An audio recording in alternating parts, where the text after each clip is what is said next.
pour une minute de silence pour tout ce qui se passe à l'est de la République. On a tué encore à Ituri et aussi ce qui s'est passé à Mbujimaï où nous avons eu un accident malheureux et quelqu'un qui a été calciné, un motocycliste et qui est encore à l'hôpital. Et pour tous ces cas malheureux qui se produisent au Congo aujourd'hui, je vous demande une minute de silence. Notre calendrier est un soubassement, l'article 73 de notre Constitution. Et le Premier ministre honoraire Adolphe Muzitu, le coordonnateur de la MOUCA, vient de vous le dire, que nous n'accepterons pas, 1, la CENI politisée, 2, la fraude électorale et 3, les glissements. Il faut qu'il y ait élection, conformément à la Constitution. Conformément à la Constitution, ça veut dire quoi? Cela veut dire qu'il faut qu'il y ait élection au plus tard le 25 octobre. Par la force des choses, M. Félix Tshisekedi est là. Il est là. Il a prêté serment le 24 janvier 2019. Et cela veut dire que le mandat illégal se termine le 23 janvier. Le 23 janvier 2024 et 90 jours avant, c'est le 25 octobre. Comme il y a une décision de la CENI de l'époque qui dit que les élections ne peuvent s'organiser que le dimanche, en tout cas l'élection présidentielle et les élections législatives les dimanches. Donc, cela nous amène au 22 octobre. Nous devons organiser les élections le 22 octobre. Nous avons suffisamment de temps pour faire les élections. Vous devez le savoir, M. Nanga a proposé ce calendrier simplement pour avoir les glissements. Ce calendrier a été fait sciemment pour prolonger le temps d'activité. Ils ont commencé par le Congo central. Nous pensions que, étant donné le coût du matériel, étant donné que le personnel qualifié, peut-être il n'y en avait pas assez, on devait procéder à ces aires géographiques parce qu'on devait transporter le matériel et amener ailleurs et ainsi de suite. Or, nous nous sommes rendus compte qu'à la fin, le personnel qui a utilisé dans le Congo central, les machines qui ont été utilisées au Congo central ont été utilisées que pour le Congo central et sont restées là. Et à chaque fois, c'était la même chose. Donc, cela veut dire que si simultanément nous procédons à l'opération d'identification et enrôlement des électeurs sur tout le territoire du pays, on peut le faire dans 3 mois. Discussion entre parties prenantes et consensus autour des réformes institutionnelles. Nous sommes au mois de septembre, la rentrée parlementaire, septembre, octobre, nous pouvons mettre à profit pour discuter de ces réformes institutionnelles. Tout le monde a sa loi électorale, tout le monde a sa loi sur la CENI, il suffit de se mettre autour d'une table. Je peux vous le garantir, 72 heures c'est trop pour terminer. Mais on donne du temps. Sans consensus, on n'arrivera nulle part. Si quelqu'un pense qu'il peut imposer une épreuve de force, je le mets à défi. Kabila l'a essayé, il n'a pas pu. Personne ne pourra. Depuis 1960 dans ces pays, personne. Mobutu a essayé à la conférence nationale souveraine, il a vu. Et vous connaissez cette date du 16 février. Adoption de textes par le Parlement. Donc la loi, notamment la loi sur la CENI et la loi électorale. Donc octobre 2021. On peut le faire très rapidement. Désignation et installation des membres de la CENI. Et ce que nous appelons la CENI dépolitisée. Ce qui est recherché aujourd'hui, c'est que M. Félix Tshisekedi s'est donné le pouvoir de nommer illégalement les juges à la Cour constitutionnelle. Qu'est-ce que ça veut dire? Il a déjà la personne qui va proclamer les résultats définitifs. Et qu'est-ce qu'il veut aujourd'hui? c'est avoir l'autre personne qui va proclamer les résultats provisoires. Et vous avez compris, le tour est joué. Donc, nous ne sommes pas nés de la dernière pluie, nous comprenons ça et nous disons non.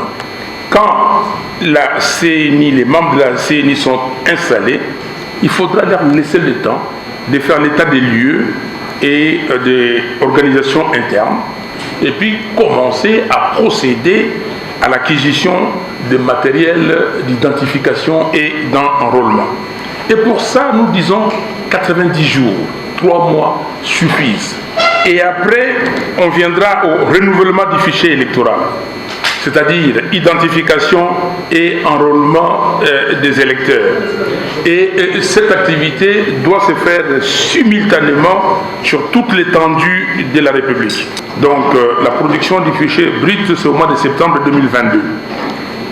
Et dès qu'on produit ça, le même mois de décembre, publication des statistiques des électeurs par entité électorale. Il faut le publier. Il faut qu'on le voit dans les sites de la CNI pour que les gens aillent et se rassurent. Ils sont là, ils ne sont pas là. Il y a des fraudeurs, il n'y a pas de fraudeurs. C'est que nous tous, nous contrôlons, on se contrôle mutuellement. Après ça, il faut un audit. Il faut un audit sérieux. Après, il faut publier des fichiers électoraux, le publier sur le site de la CNI pour que tout le monde le sache, et même dans les journaux officiels. Il viendra la commande, la livraison et le déploiement des matériaux électoraux. Donc 180 jours, novembre 2022 à avril 2023. Et ça, cette opération peut même commencer avant. Préparation du projet de répartition des sièges et dépôt à l'Assemblée nationale. Après viendra le vote de la loi sur la répartition des sièges au Parlement à la session de mars 2023. Et en avril 2023, promulgation de cette loi. Et comme ça, tout le monde sera au courant. Et après, on va convoquer l'électorat, convocation de l'électorat. Dans cette partie, maintenant, on ouvre des bureaux de réception et de traitement des candidatures, inscription des candidats, ajout, retrait, substitution, validation, publication, et puis contentieux. Dans un premier temps, pour les candidats députés provinciaux, nous pensons que cette activité peut se faire pendant 20 jours en juin 2023. Et en juillet 2023, pendant aussi 20 jours, on peut faire la même ou les mêmes opérations pour les candidats présidents de la République et députés nationaux. Et en juillet 2023, il y aura notification de la Cour à la CENI, donc la Cour constitutionnelle, dans la Cour et les autres cours à la CENI, les cours d'appel. Et après, nous passerons à la publication des listes définitives des candidats en juillet 2023. Il suivra les préparatifs techniques de l'impression des bulletins de vote, arrangement de machines à voter. Là, nous allons continuer à discuter comment faire les procès-verbaux et les fiches de résultats, les conditionnements et livraison au hub. Publication des listes des bureaux de vote 30 jours avant les élections, et c'est un impératif. Nous devons savoir, pour qu'il n'y ait pas de bureaux fictifs, accréditation de témoins, observateurs et journalistes. 40 jours, il faut le faire proprement. On a toujours fait ça en désordre et ça n'a jamais marché. Et après, recrutement des formateurs et agents électoraux, cascade de formation des formateurs électoraux à tous les niveaux, formation des chefs de centre, des présidents des bureaux de vote. Et après, nous aurons le déploiement des chefs de centre et présidents formateurs dans les sites de formation. Et puis viendra la formation des membres du bureau de vote pendant 1 mois, la campagne électorale pour les 3 élections combinées, du 21 septembre au 20 octobre 2023. Dimanche 22 octobre, nous avons le scrutin combiné.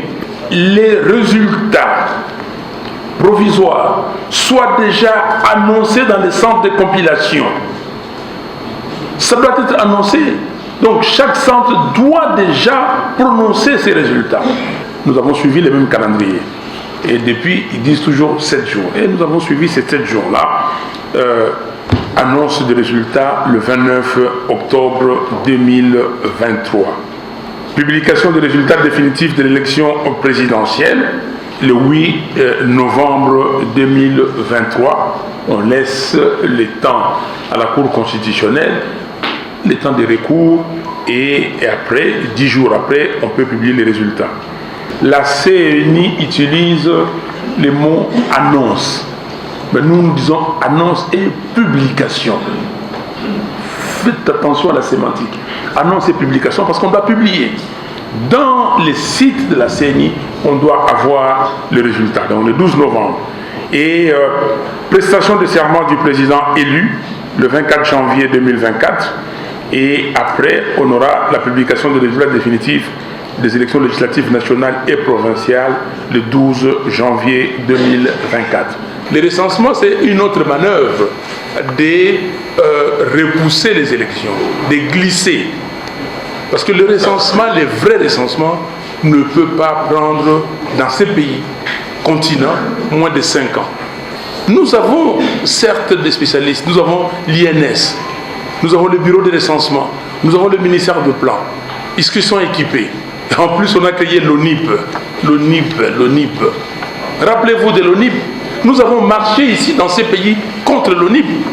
Et ces gens-là qui ont marché contre l'ONIP, qui ont dit non, Office national d'identification de la population, ils ont dit non. Aujourd'hui, c'est eux qui mettent l'ONIP, au premier plan.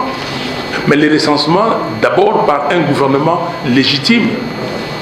Ce gouvernement illégitime va faire le recensement comment? Ce gouvernement faible, qui n'arrive à rien avoir, va faire le recensement comment? Qui ne comprend pas grand-chose. Et de toutes les façons, quand vous recensez les gens, après avoir recensé, parce que vous recensez de 0 à plus de 100 quelques, mais vous devriez après procéder à l'enrôlement des électeurs. Donc vous devez encore faire l'action. Nous disons que non.